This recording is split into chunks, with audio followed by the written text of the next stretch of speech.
Do you have another caller? Maybe they'll have a similar question. Hey, what's going on? Hello. Hello. How are you this evening? I'm good. How are you? Doing fine. Listen, I just turned your program on. Okay. And I heard the gentleman immediately to your left. I'm sorry, to your right. Can you turn your TV real quick? Yes, I'm turning it down now. All right, that's amazing. That's great stuff. Okay, you still there? Yes. He made a rather rash statement about the Republicans wanting an enemy. Okay. I think he should review his history a little bit, and he'll. We can always get Don to help us out with that. Under weak foreign policies, under the Carter administration, we had the Iran-Contra,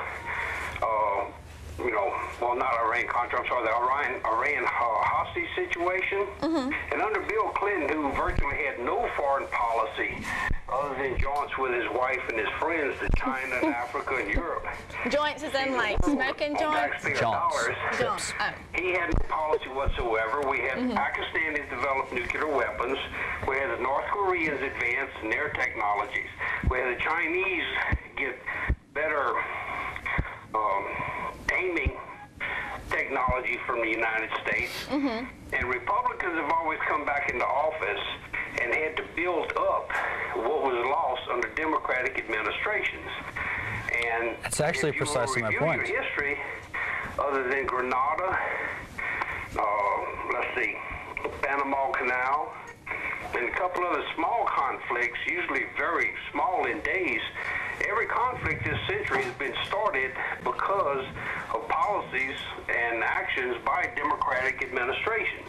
Now, to say that the Republicans are looking for an enemy is very rash, because I think what Republicans are trying to do, and George Bush is at the moment, is trying to reestablish the authority of the United States and trying to gain some respect.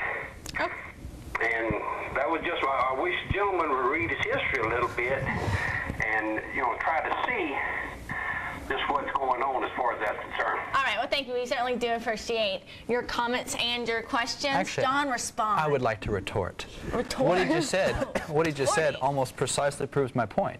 He's very right. The Democrats traditionally decreased military spending a great deal. The Republicans traditionally re-increased military spending a great deal. Now, when you tell the American people you're going to increase military spending, what do? You justify it, right? When you justify military spending, you justify it by having somebody that you need to defend yourself against, or invade, or fight. The greatest military reduction of the past century was done by Eisenhower, a Republican. No, it was a bit. I think that was before the party lines were quite so sharply drawn, but I'm not sure on that issue. I don't know about that. I mean, I look back there, and I think it might have been even worse during that time. I mean, before the Depression times and war times and stuff like that, it was just amazing. Democrats were all about so much more of the social programs, and I guess those... I meant in terms of foreign policy. But I know that back then it was very sharp on social issues. But, I mean, I think the foreign policy has always been drawn, though. I'm pretty sure... I agree. I don't know. I was merely hypothesizing. Well, okay, well, let's stop hypothesizing. We have about a minute and a half left, so I'm going to go ahead and let everyone start wrapping up. You can say a paragraph, Right, but I might cut you off. Okay. So just... Yes, okay, go, Brian. You and your paragraph. I still think that what the president did was right. I do support him. I would have acted a little more assertively, I guess is the proper word to use. But then again, I'm not there yet, so... You're not there yet. And that's all I got to say about that. All right, Tristan, Don. Oh, I just can't wait for Brian to get there. Do not vote for that man. I would have to say that I would like to see a Cold War with China. I think it would actually help us out. It'll definitely allow us to infiltrate the economic markets in the rest of Asia. Okay. And don't believe disparaging things you hear about the government. Okay. Melissa? I agree with everything Brian said except the bombing and all that stuff. I think it's a little bit far-fetched. John, you're getting the last word. All right. I think that we were fortunate to have a good president. I didn't support him, but I think he's doing a fine job.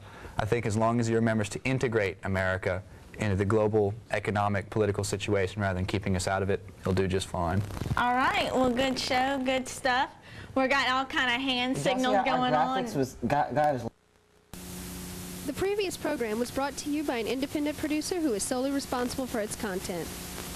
Each AOC program reflects the opinion of that program's individual volunteer producer and does not reflect the opinions of AOC staff, board, or cable provider.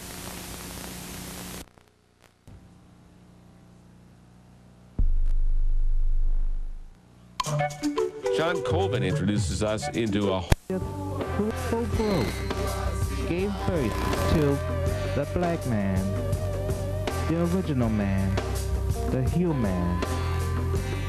From the seed sown in him, the genius of the human reaped an overflowing bountiful harvest. Stone by stone, pyramids were built. The building of these magnificent structures remains a mystery today.